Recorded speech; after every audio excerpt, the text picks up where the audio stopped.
আসসালামু আলাইকুম friends, welcome back to my channel.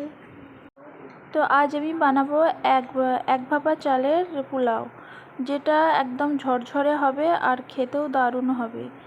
এইভাবে যদি আপনারা রান্না করেন না তো জড়িয়ে যাবে, পারফেক্ট ঝরঝরে পোলাও করতে পারবেন। তো প্রথমে আমি কড়াই বসিয়ে দিয়ে তার মধ্যে ঘি আর তেল দিলাম, আর এখানে দিয়ে দিলাম গোটা মশলা। তো গোটা মশলাগুলোকে হালকা করে ভেজে নেব। তো সাথে দিয়ে দিলাম একটা পেঁয়াজ কুচি, ছোট সাইজের পেঁয়াজ।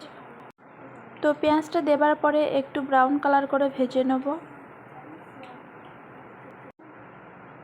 তো পেঁয়াজটা যখন হালকা ব্রাউন কালার হয়ে আসবে, তো ব্রাউন কালার হয়ে আসার পরে আমি দিয়ে দিচ্ছি এখানে কিছু সবজি নিয়েছি, গাজর, মটরশুঁটি আর সাথে নিয়েছি বিনস। তো এই সবজিগুলোকে 1 থেকে 2 মিনিট ভেজে নেব। তো সবজিটা একটু ভালো করে নেড়ে চেড়ে নিচ্ছি। তো সবজিটাকে একটু ভেজে নেবার পরে এখানে আমি অ্যাড করে দিচ্ছি আদা রসুনের পেস্ট 2 চা চামচ মতো। তো আদা রসুনের পেস্টটা দেবার পরে আরও একবার নেড়ে নিচ্ছি, তো কাঁচা গন্ধটা না থাকা অবধি আদা রসুনের। তো আদা রসুন সবজি ভালো মতো করে ভাজা হয়ে গেছে। তো এখানে আমি অ্যাড করে দিলাম স্বাদ লবণ। তো লবণটা স্বাদ মতো দেবেন। তো ভালো করে নেড়ে নিচ্ছি লবণটা দেবার পরে। তো দেখুন সবজিগুলো খুব নরম হয়ে গেছে আর প্রায় ভাজা হয়ে এসেছে। তো এখানে আমি অ্যাড করে দেবো চাল আমি 2 গ্লাস নিয়েছি। আর শুরুতেই আমি বলেছি এক ভাপা চালের পোলাও বানাবো, পারফেক্ট আর ঝরঝরে। চালটা দেখুন দিয়ে দিচ্ছি। আমি এখানে 2 গ্লাস চাল নিয়েছি। তো চালটা দেবার পরে একটু ভুনে নেব। তো চালটা দেবার পরে মিডিয়াম ফ্লেমে রেখে আমি চালটাকে 2 থেকে 3 মিনিট ভুনে নেব।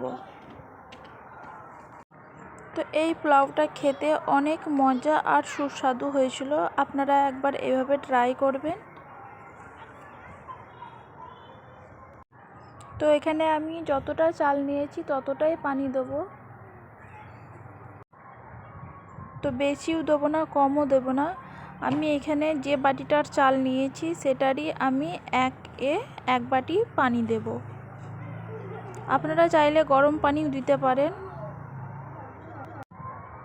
তো যতটা চাল ততটাই পানি দেবেন, বেশি দেবেন না, তাহলে ভাতটা অনেকটা নরম হয়ে যেতে পারে।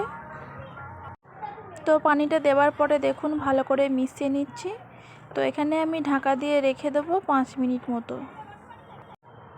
তো 5 মিনিট পরে ফিরে আসলাম। দেখুন ভাতটা অনেকটা হয়ে এসেছে আর এখনও পানি ভাবটা আছে। তো এখানে আমি আর পানি ব্যবহার করব না, এই পানিতেই ভাতটা হয়ে যাবে। তো এখানে আমি ভালো করে নেড়ে নিচ্ছি। নেড়ে নিয়ে আরও একবার ঢাকা দিয়ে রেখে দেবো প্রায় 5 মিনিট মতো। এই ভাতটা মিডিয়াম ফ্লেমে রেখেই কিন্তু করবেন। হাই হিটে দিলে আপনার ভাতটা কাঁচা ভাব রয়ে যাবে আর পানিটা একদমই টেনে নেবে। তো আবারও ঢাকনাটা খুলে নিলাম। এখানে দেখুন ভাতটা পুরোপুরি হয়ে গেছে আর একদম ঝরঝরে। আর আমি মিষ্টি পোলাও বানাবো। তো আমি চিনিটা দিলাম এখানে প্রথমে 2 চামচি মতো, আর দেওয়ার পরে একবার নেড়ে নিচ্ছি। এবারে ভাতটা কিন্তু খুব হালকাভাবে নাড়তে হবে, নাহলে ভাতগুলো ভেঙে যেতে পারে। তো আর একবার আমি নেড়ে নিয়ে আরও 1 চামচি মতো চিনি দিয়ে দিলাম। আপনারা চিনিটা যদি না খেতে চান তাহলে দেবেন না। তো এটা আমি মিষ্টি পোলাও বানাচ্ছি, সেক্ষেত্রে চিনিটা দিচ্ছি। আর চিনিটা দিলে ভাতটা খেতে কিন্তু দারুণ লাগে। আপনারা একবার এভাবে ট্রাই করতে পারেন।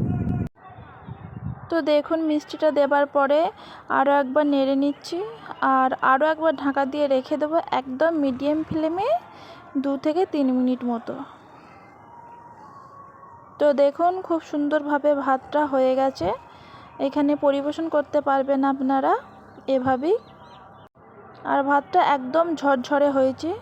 তো ওপর থেকে আমি দিয়ে দিলাম 1 চা চামচ মতো ঘি আর ওপরে কিছু ভেজে রেখেছিলাম পেঁয়াজ, সাথে কিশমিশ আর বাদাম ডেকোরেট করার জন্য বা দেখতে সুন্দর লাগার জন্য ছড়িয়ে দিচ্ছি। তো আপনারা গরম গরম পরিবেশন করতে পারেন এভাবেই। দেখুন ভাতটা কতটা ঝরঝরে, কতটা সুন্দর হয়েছে। তো আমার এই রেসিপিটা আপনাদের কাছে যদি ভালো লেগে থাকে তাহলে লাইক, কমেন্ট আর সাবস্ক্রাইব করবেন। তো এখনও অবধি আমার সাথে থাকার জন্য সকল বন্ধুদের জানাই অসংখ্য ধন্যবাদ। তো ভিডিওটিকে আর বেশি বড় করলাম না, আবারও নেক্সট কোনো ভিডিও নিয়ে চলে আসব। আল্লাহ হাফিজ।